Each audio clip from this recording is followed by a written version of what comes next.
Hello everyone, welcome to Smart Data Academy, and today I'm going to teach you how you can create table of content in Microsoft Word document.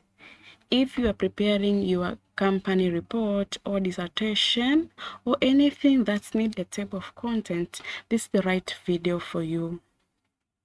A table of content is useful because it enables the reader to understand what is inside of your document. The first thing you need to show after you write your report is to insert page number.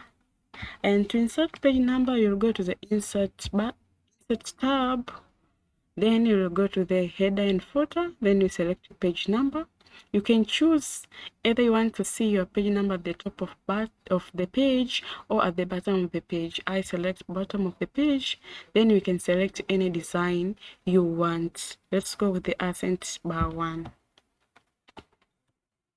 As you can see here, we have page number, of which this is the page number 1 and this is the second page. So all of my page has the year number. Then the second thing you need to understand that which is the main title of your report. Do you have any subsections or sub-subsections? Let's take an example. When you write a report, a chapter 1 and introduction is always the main title of your document. But within an introduction, you can have different sections of which we call subsections within an introduction, like the background of the problem and the meaning of the concepts. And within the background or the meaning of the concept, we can have sub-subsections. You need to command your Microsoft Word document if this is the main title, subtitle, or sub-subtitle. The introduction in chapter 1 is always the main title. You will highlight your main heading and go to the home tab and you select heading number 1 because this is the main heading.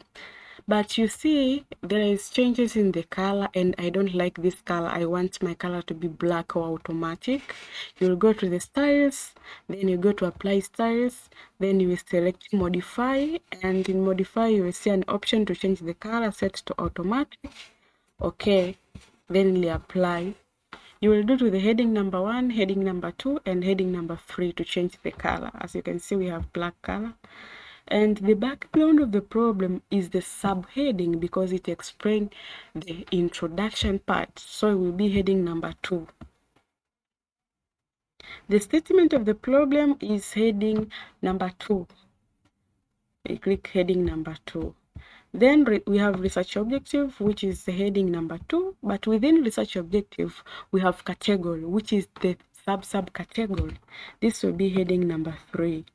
Highlights and go to heading number 3. Highlights and go to heading number 3. Hypothesis is heading number 2.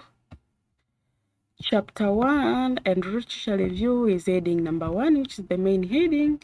The conceptual framework is heading number 2. The theoretical framework is heading number 2. Chapter 3 is heading, and material of the method is heading number 1, which is the main heading. And what is inside chapter 3 is heading 2 or heading 3. This one is heading 2. Data correction is heading 2. Data analysis is heading 2. Limitation is heading 2. Start timeline is heading 2. Yes, and so you need to select a blank page like here, and you will go to the reference tab. At the reference tab, you will see table of contents on your left hand side, and you can choose either you want automatic table number 1 or table number 2. I will go with table number 2. As you can see, we have a table of content here, and it is well organized.